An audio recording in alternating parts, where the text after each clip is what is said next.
Hello guys. तो चलिए, जैसे कि आपको पता है कि हम लोग 1000 क्वेश्चंस की जो श्रृंखला थी उसको हम लोग सॉल्व कर रहे थे। तो उसमें पिछले दिनों हम लोगों ने 8 क्वेश्चंस को सॉल्व कर लिया था। तो हम लोग देखेंगे कि जो नवा क्वेश्चन है वो आपसे क्या कह रहा है, और इस क्वेश्चंस में एक क्वेश्चन में हम लोग इतना कुछ कवर करेंगे कि वो पूरा टॉपिक ही कवर कर लेंगे। हम लोग टॉपिक ही कवर कर लेंगे लालो। तो देख लेना आप लोग आज क्या है टॉपिक में।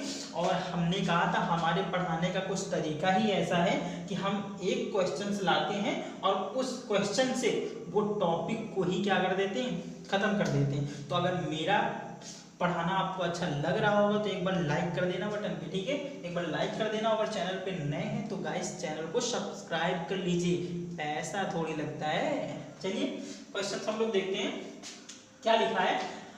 अष्टांगिक मार्ग का संबंध किस धर्म से जुड़ा हुआ है? अष्टांगिक मार्ग का जो संबंध है वो किस धर्म से जुड़ा हुआ है? तो ऑप्शन नंबर फर्स्ट देखिए जैन धर्म, दूसरा क्या कह रहा है कि बौद्ध धर्म, और तीसरा हिंदू धर्म, और चौथा सिख धर्म। तो आप लोगों को क्या लगता है कि इसमें कौन सा ऑप्शन जो है वो सही होगा? तो मुझे लगता है कि आप लोग इसका आंसर समझ गए होंगे, इसका आंसर से लगा चुके होंगे। तो इसका आंसर क्या हो जाएगा? बौद्ध धर्म, ठीक है, बौद्ध धर्म। देखो अष्टांगिक मार्ग होता क्या है, ठीक है। तो सबसे पहले तो हम लोग देखेंगे कि जो अष्टांगिक मार्ग है, जो अष्टांगिक मार्ग है, अष्टांगिक मार्ग, इसको गौतम बुद्ध के द्वारा शुरू किया गया। गौतम बुद्ध के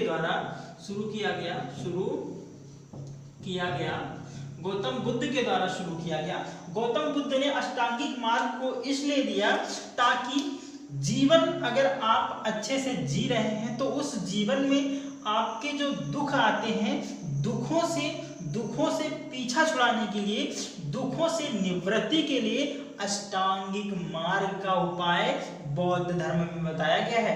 किसके द्वारा बताया गया है? तो गौतम बुद्ध के द्वारा। अष्टांगिक मार्ग क्यों बताया गया है? तो लिख लीजिए आप लोग, जीवन में दुखों की निवृत्ति के लिए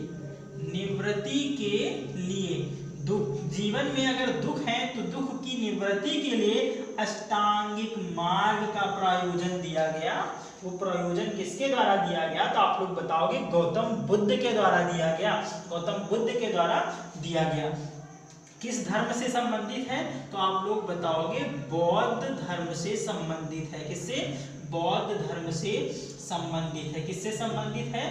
तो बौद्ध धर्म से संबंधित है, ठीक है, बौद्ध धर्म से संबंधित है। अष्टांगिक मार्ग कितने हैं? तो इसमें 8 उपायों को बताया गया है। कितने उपायों को?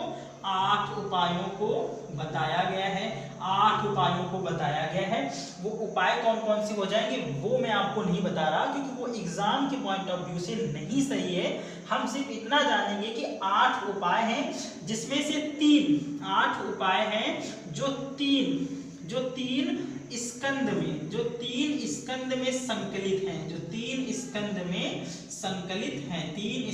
संकलित हैं।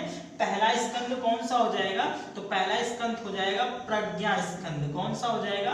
प्रज्ञा स्कंद, जिसमें दो अष्टांगिक मार्गों का जिक्र किया गया है। जिसमें 2 अष्टांगिक मार्ग का जिक्र किया गया है, ठीक है। इसके बाद जो एक और स्कंद आता है, उसका नाम जो है वो हो जाएगा, प्रज्ञा स्कंद हो गया है। चलिए मैं एक बार देख लेता हूँ जरा, वीडियो की जो लाइट है वो सही प्रॉपर तरीके से आ रही है कि नहीं आ रही है। क्या कोई दिक्कत हो रही है? आप लोग बताइएगा जरा। चलो सही चल रहा है। तो चलिए दूसरा है शील स्कंद। कौन सा है? शील स्कंद। दूसरा कौन सा स्कंद है? तो दूसरा है शील स्कंद। और इसमें तीन अष्टांगिक मार्गों का जिक्र किया गया है। और लास्ट में है समाधि स्कंद। कौन सा? समाधि स्कंद। समाधि स्कंद इसमें भी कितने हैं, तो इसमें भी 3 अष्टांगिक मार्गों का जिक्र किया गया है। कितने, तो 3 अष्टांगिक मार्गों का जिक्र किया गया है। तो अभी तक हमने क्या सीखा, देख लेते हैं जरा। अष्टांगिक मार्ग का संबंध किस धर्म से है, तो आप लोग बताओगे बौद्ध धर्म से। किसके द्वारा दिए गए थे, तो गौतम बुद्ध के द्वारा दिए थे। क्यों दिए गए थे, तो जीवन में दुखों की निवृत्ति के लिए गौतम बुद्ध के द्वारा अष्टांगिक मार्गों को दिया गया। अष्टांगिक मार्ग जो है वो टोटल कितने हैं, 8 हैं, जो 3 स्कंदों में संकलित है। पहला स्कंद प्रज्ञा स्कंद, इसमें 2 अष्टांगिक मार्गों का जिक्र है। दूसरा है शील स्कंद, इसमें 3 अष्टांगिक मार्गों का जिक्र है। और तीसरा है समाधि स्कंद, इसमें भी 3 अष्टांगिक मार्गों का जिक्र किया गया है। सॉरी, चलिए आगे हम लोग देखते हैं कि गौतम बुद्ध के बारे में। गौतम बुद्ध के बारे में बात अगर करते हैं हम लोग, गौतम बुद्ध के बारे में सब लोग जानते होंगे, लेकिन क्या आप जानते हैं जो मैं पढ़ाने जा रहा हूं, ठीक है। आप कितना जानते हैं आप लोग देख सकते हैं यहाँ से, ठीक है। तो गौतम बुद्ध का जो जन्म है, गौतम बुद्ध का जो जन्म है वो 563 ईसा पूर्व, 563 ईसा पूर्व, 563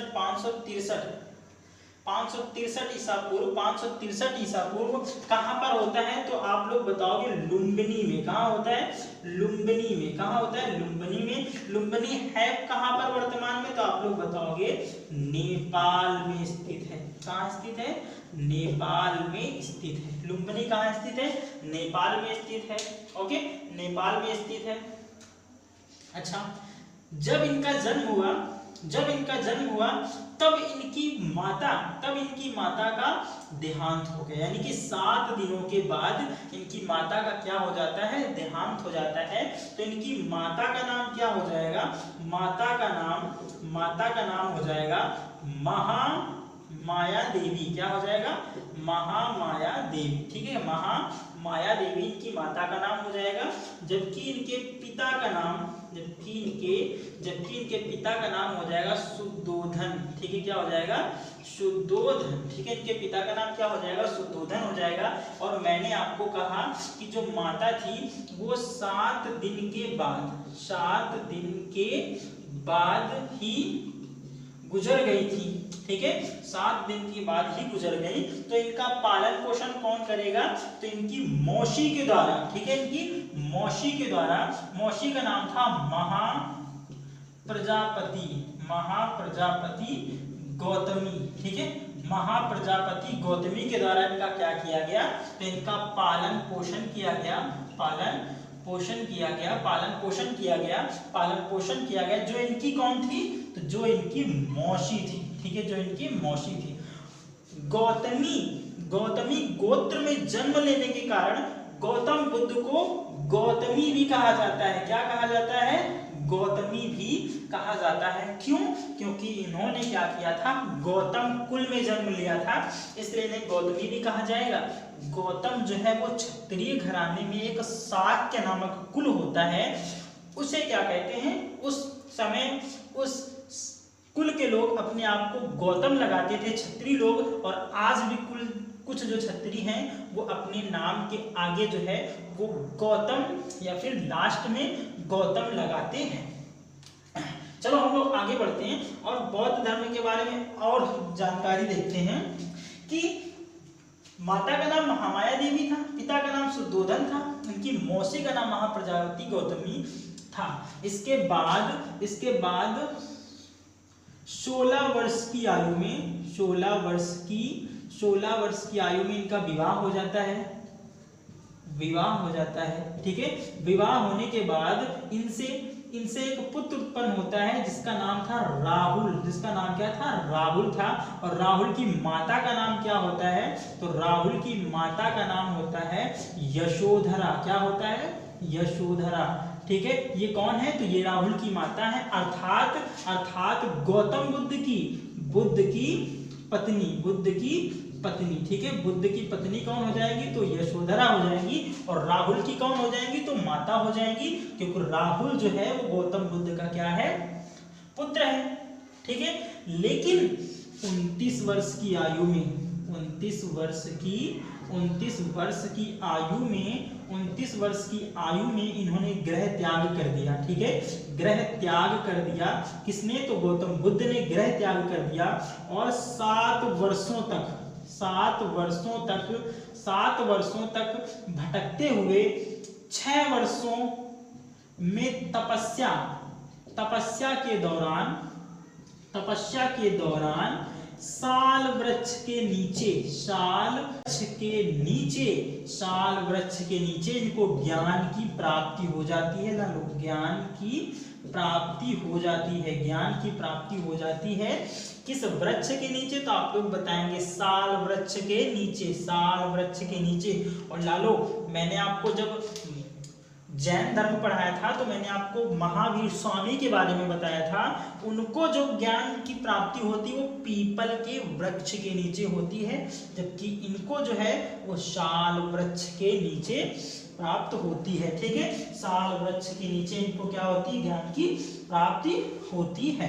ठीक है, ये जो ज्ञान की प्राप्ति होती है किस दिन होती है? तो आप लोग बताओगे वैशाख पूर्णिमा के दिन। किस दिन? वैशाख पूर्णिमा के दिन इसको क्या होती है? इनको ज्ञान की प्राप्ति होती है। और एक बात याद रखना लालो, जो इनका जन्म होता है ना, वो भी कब होता है? तो वो भी वैशाख पूर्णिमा को होता है। वैशाख पूर्णिमा को क्या होता है? इनका जन्म होता है और वैशाख पूर्णिमा के ही दिन इनको क्या होती है? इनको ज्ञान की प्राप्ति होती है। इसके बाद 35 वर्ष की आयु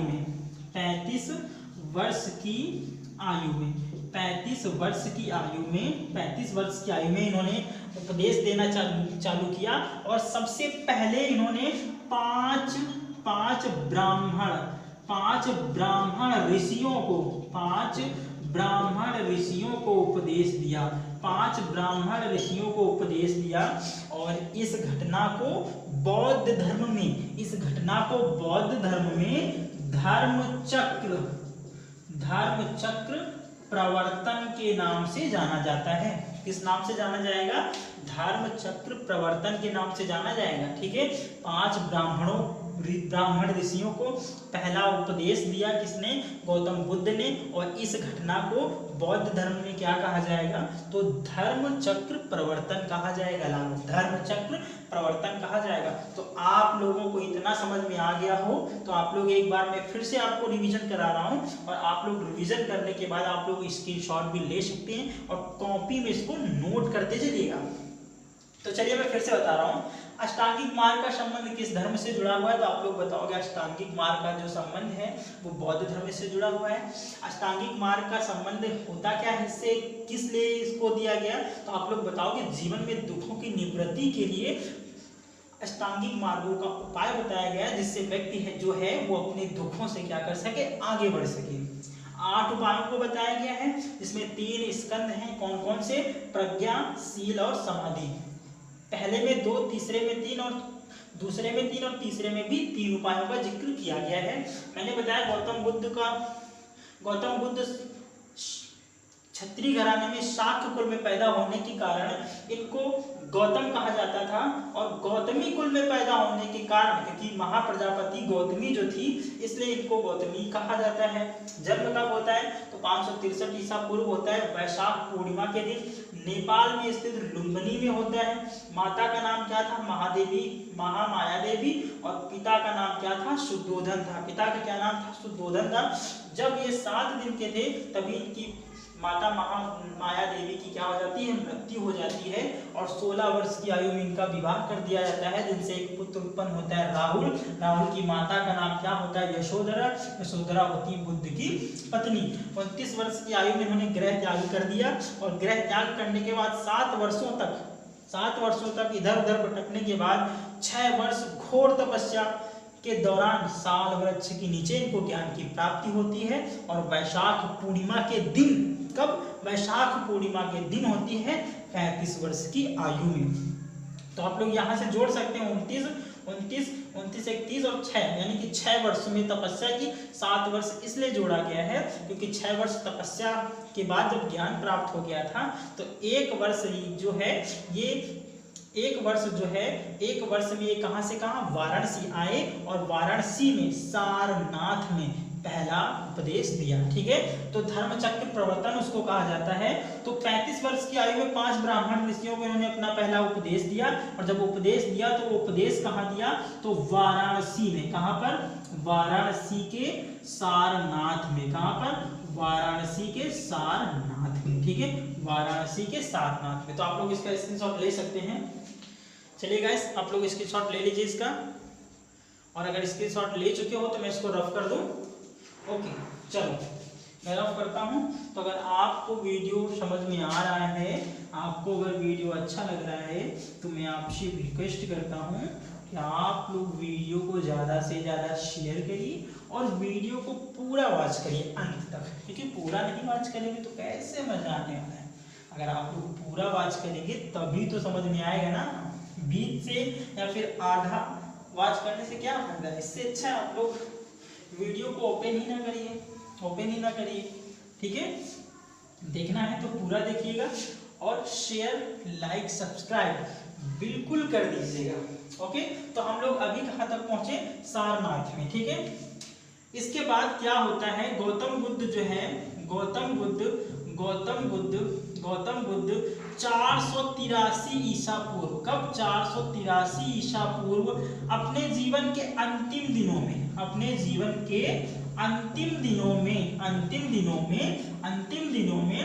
हिरण्यवती नदी के किनारे चले गए। हिरण्यवती नदी के किनारे चले गए, जो कहाँ स्थित है? जो कुशीनगर में स्थित है। जो कुशीनगर में बहती है। कुशीनगर कहाँ है तो आप लोग बताओगे? उत्तर प्रदेश में है। कहाँ पर है? उत्तर प्रदेश में। ठीक है, कुशीनगर कहाँ है? उत्तर प्रदेश में है। ठीक है, कौन सी नदी? हिरण्यवती के नदी के किनारे अंतिम दिनों में गौतम बुद्ध क्या हो गए? चले गए, और यहीं पर 483 ईस्वी में, 483 ईसा पूर्व में इनकी क्या हो गई? इनकी मृत्यु हो गई। ठीक है, इनकी मृत्यु हो गई। तो 563 में जन्म हुआ, 483 ईसा पूर्व में क्या हो जाती है? इनकी मृत्यु हो जाती है। कहाँ पर मृत्यु हुई? तो कुशीनगर में हुई। कुशीनगर कहाँ स्थित है? उत्तर प्रदेश में स्थित है। इनकी मृत्यु जब हुई तो इस घटना को बौद्ध धर्म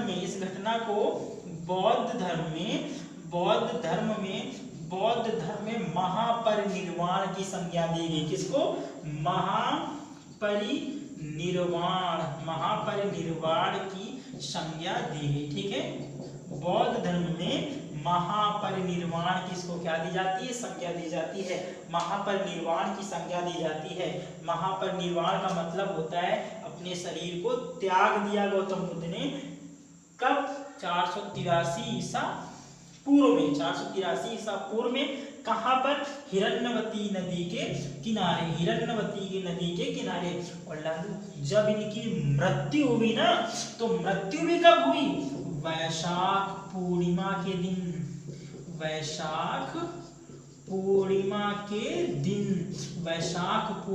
दिन ही इनकी क्या होगी? मृत्यु हो गई। और बड़े संयोग की बात है लालो कि इनका जन्म भी कब होता है? वैशाख पूर्णिमा के दिन। इनको ज्ञान की प्राप्ति भी कब होती है? वैशाख पूर्णिमा के दिन। और इनकी मृत्यु भी कब होती है? वैशाख पूर्णिमा के दिन। इसीलिए बुद्ध पूर्णिमा भी कब मनाई जाती है? बुद्ध पूर्णिमा जो है वैशाख पूर्णिमा के दिन भी मनाई जाती है। इसलिए गौतम बुद्ध की जयंती भी कब मनाई जाएगी? तो आप लोग बताओगे? वैशाख पूर्णिमा के दिन।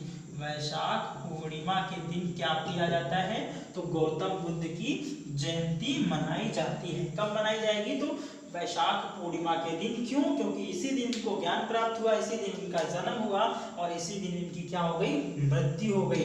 जब गौतम बुद्ध की मृत्यु हुई तो इनके शरीर के अवशेषों को 8 हिस्सों में बांट दिया गया। कितने हिस्सों में बांटा गया? तो 8 हिस्सों में। कितने हिस्सों में? 8 हिस्सों में बांट दिया गया। 8 हिस्सों में बांट दिया गया और वो जो 8 हिस्से थे उसको 8 अलग अलग स्थानों में, 8 अलग अलग स्थानों में दफनाया गया। 8 अलग अलग स्थानों में दफनाया गया। 8 अलग अलग स्थानों में दफनाया गया। ठीक है, 8 अलग अलग स्थानों में क्या कर दिया गया? दफनाया गया।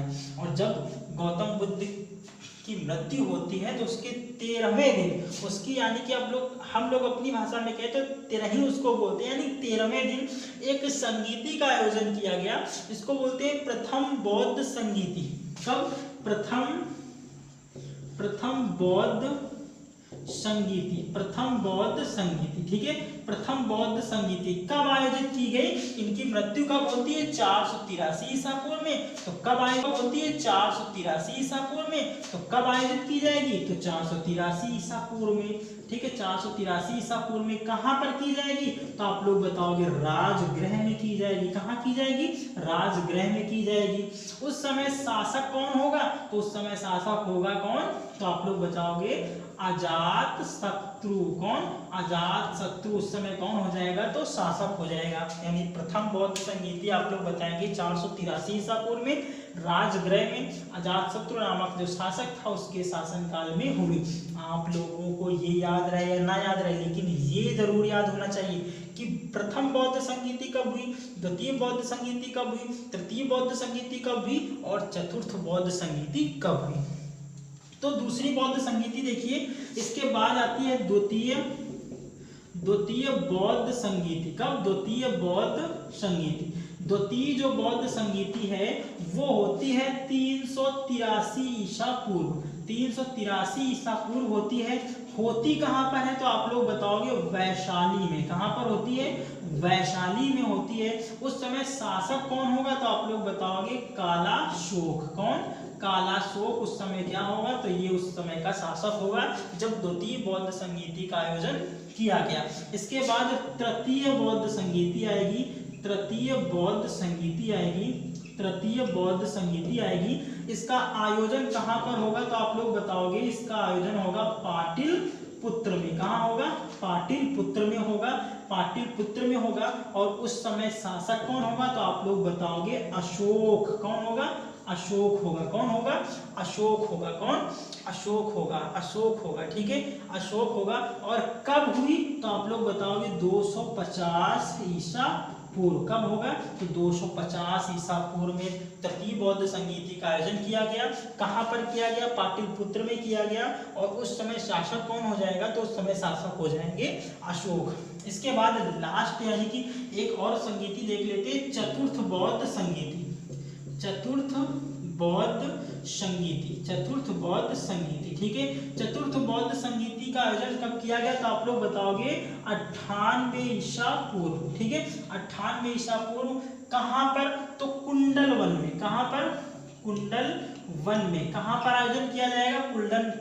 कुंडल वन में। और उस समय का शासक कौन हो जाएगा? तो आप लोग बताओगे कनिष्क। कौन हो जाएगा?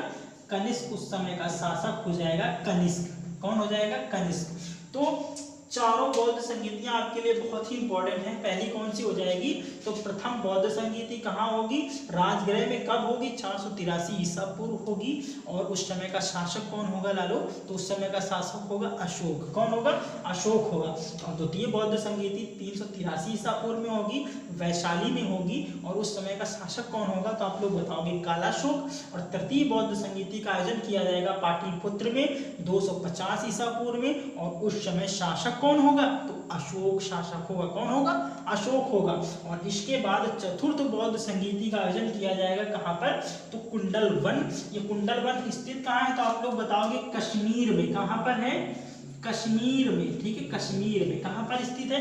कश्मीर में कुंडल वन है और उस समय शासक कौन हो जाएगा, तो कनिष्क हो जाएगा। कौन हो जाएगा, कनिष्क हो जाएगा। तो आई होप आपको बौद्ध धर्म जो है वो पूरी तरह से समझ में आ गया होगा। मैंने इसको 2 बार रिवीजन भी करा दिया है। आप लोगों का काम है एक बार इसको अच्छे से नोट कर लीजिएगा और इसको एक बार फिर से रिवीजन कर लीजिएगा।